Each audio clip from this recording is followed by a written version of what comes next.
Hello, everybody, and thank you for joining me. This is Ciara from Ciara Designs, and today I have day 21 of the watercolor series, so let's jump right in.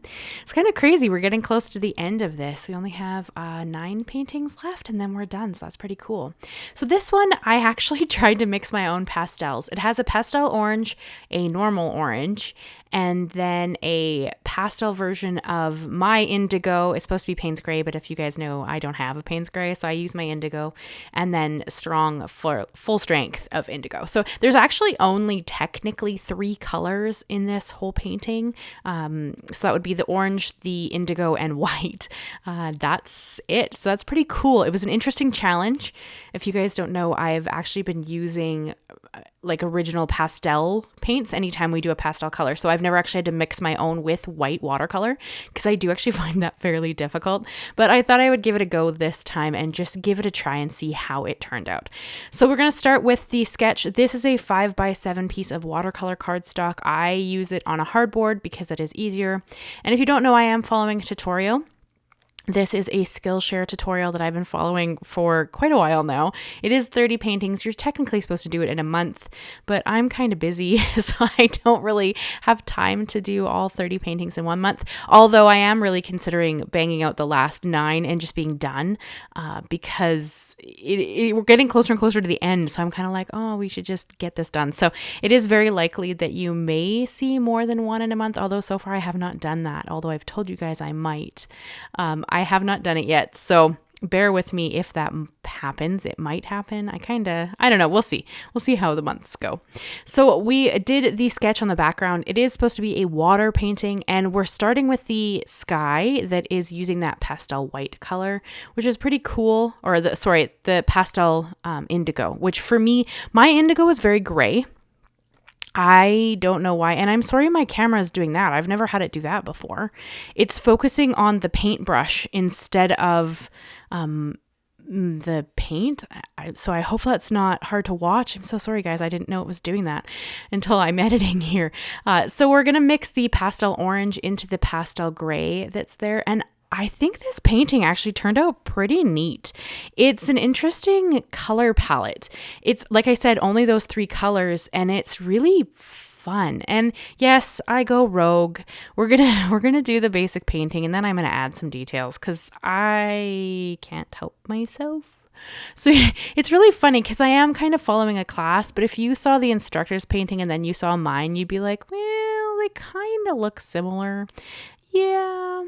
That's kind of how I roll. I don't know why I'm a little bit rogue, but I am. I am just mixing up a little bit more of the pastel color. I did find that I do struggle a bit to know how much color actually should be mixed up. I think it's just because I'm not used to really mixing multiple colors. I generally, kind of work with what's in the palette, and then I kind of play with what is on that I've kind of got mixed up. But this is the first time I had to really bring in the white, and I didn't mix enough. So there is that. We are creating clouds here. And like I said, if you looked at mine and you looked at the instructors, they would look very different. My clouds are a lot more orange than I think they're supposed to be, but that's intentional because I wanted the bottom to look like the sun was reflecting off of it. So my clouds here, so I've mixed the full strength orange, the white and indigo together. So that's kind of the brown that I made on my palette there.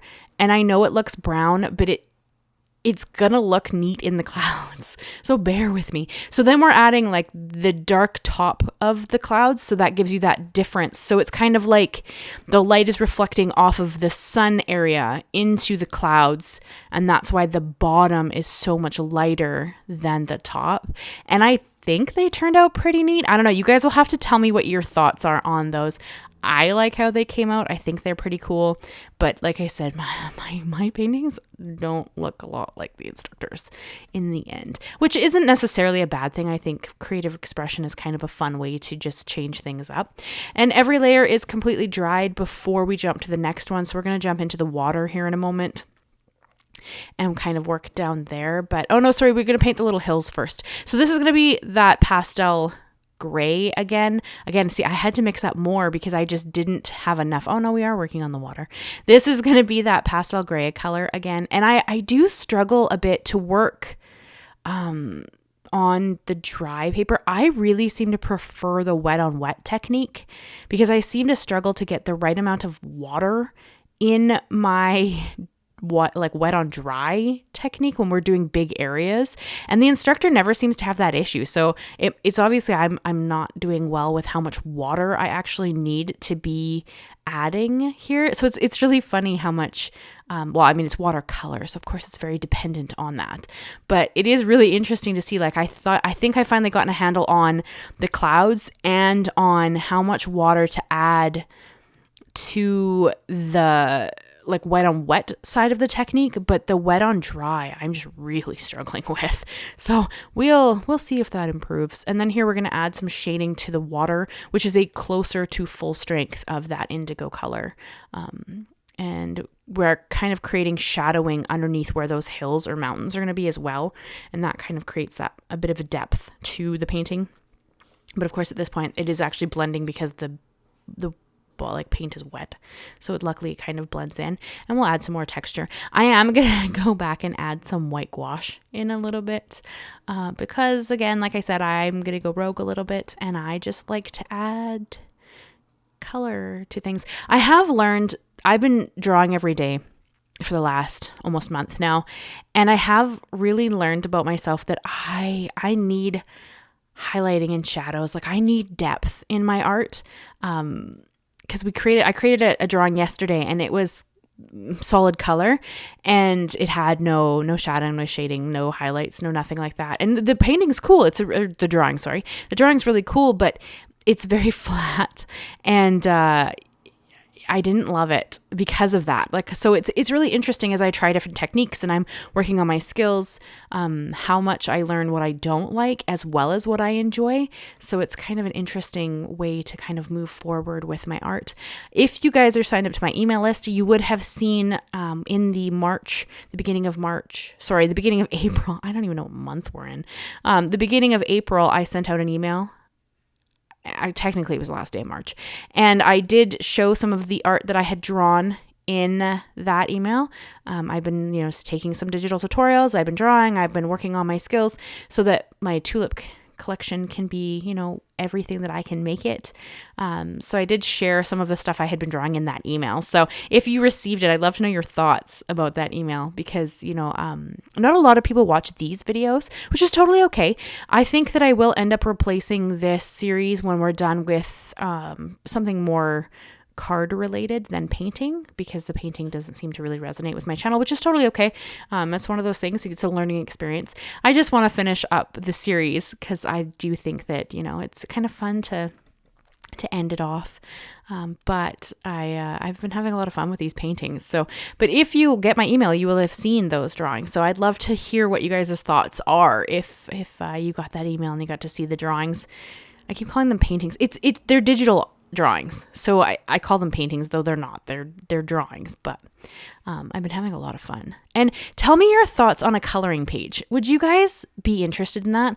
I draw a lot of isometric drawings because I really enjoy them. And I'm just wondering if you guys would be interested in coloring pages for that. I'm considering adding them as freebies on my website when I do them. So you guys could, print them off on your favorite paper and then color it in if that's something you'd enjoy doing. So leave me your thoughts in that in a comment as well. Because this is so few people watch these videos. So it's really fun to kind of get to ask you guys very direct questions, because I know my diehard people who support me greatly watch these videos because you guys watch everything, and I cannot express how much I appreciate you. So thank you. But this is me going rogue. The painting was finished before I got to this white stage, but I couldn't do it. I had to add just a little bit of highlighting. So I did bring in some white gouache here, and I ended up adding some rim lighting to the hills, but I don't really like it. So I'm going to kind of cover that up a bit. I'm going to tone it back, but on the water, I really liked the white highlights because it just added a little bit of something extra. And here I thought I could change the white highlights on the hills to be, a little bit orange, and that would kind of make them look more like the sun was highlighting them. But it just blends into the sky, so it really doesn't create that highlight I was hoping for. So I'm just going to end up covering them up. And that gives me a little bit of differentiation in the color anyway. So that does kind of do something, but you can't really see it in the video. It's more something you can see in person. But I have been having a lot of fun creating these. So hopefully you guys are still enjoying this. I'm a little surprised we only have a few left. I mean, we still have 9, but we started at 30. So 9 is not very many. So I think I might honestly just sit down and paint them all and just be done, and then, upload them as we kind of go along. Just because, like I said, I've got other stuff in the works.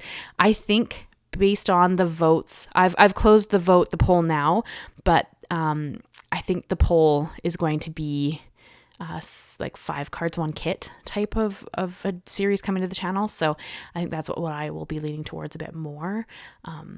I do everything in advance. This is the problem. I'm recording this on April 4th, but you guys won't see it until almost the end of the month because I'm trying to get ahead on all of my videos so that I can work on some other things like getting my cards available on my shop and working on the tulip collection. And, I'm trying to get other stuff going on. So because of that, I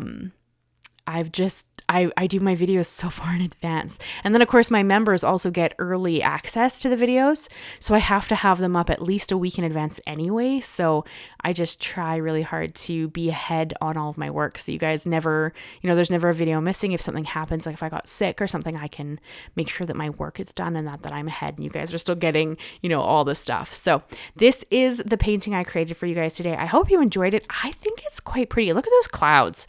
I'm just saying, I think my clouds are coming together pretty good here, but I did have a lot of fun with this one. I like the orange. I think it's really pretty, and I would love to hear your thoughts. So thank you guys so much for watching, and leave me a like, leave me a comment, and consider subscribing if you haven't already. I do new videos every Monday and Thursday. Thank you so much, and I'll see you again very soon. Bye-bye for now.